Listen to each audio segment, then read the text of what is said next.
Sumainyo ang Panginoon. At sumaiyo rin. Ang mabuting balita ng Panginoon ayon kay San Lucas. Papuri sa iyo, Panginoon.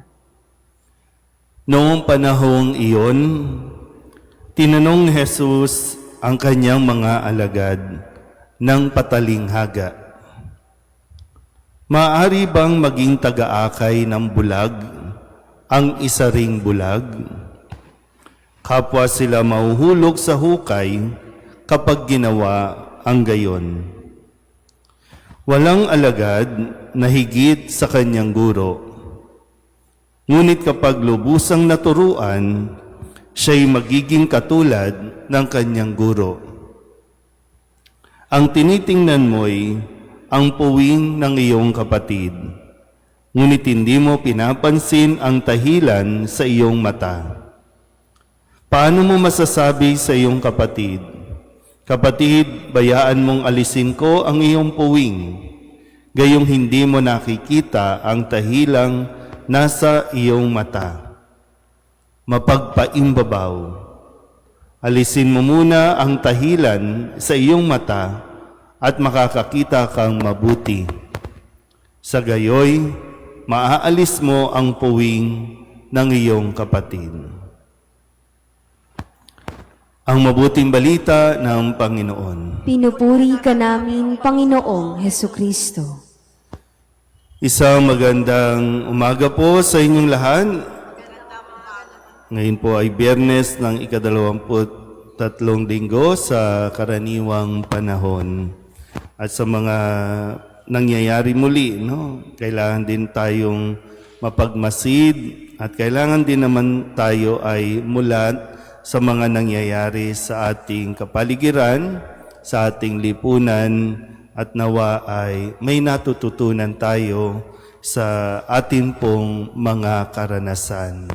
Muli, bilang mga Kristiyano, hindi lang tayo basta dumadalo sa misa, kundi tayo dapat ay merong natututunan sa atin pong pakikinig at pakikilahok sa banal na misa, dahil ang nagsasalita sa atin dito walang iba kundi si Kristo.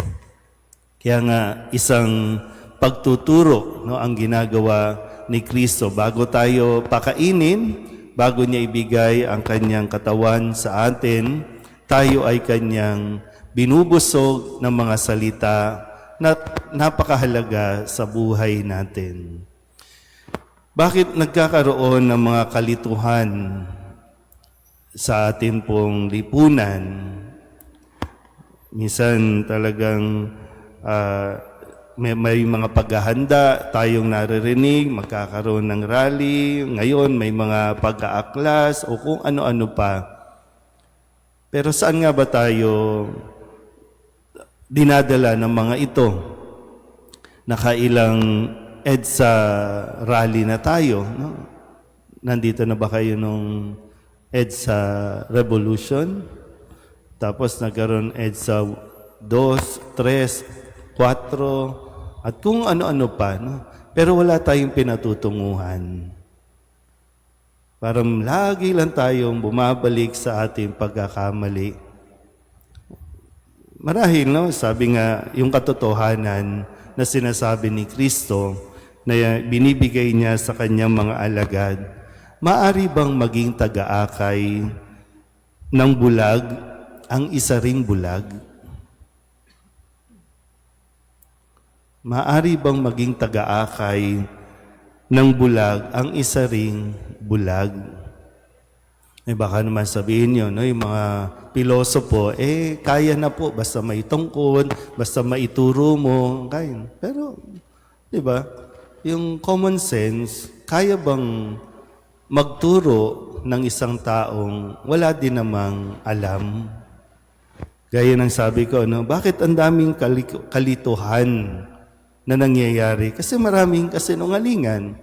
Sa ngayon nga, paano mo mapapalabas ang katotohanan kung mismong ang mga nagtatanong gumagawa ng kasinungalingan? Ang nagtatanong sa magnanakaw, magnanakaw din. Turuan dito, turuan doon.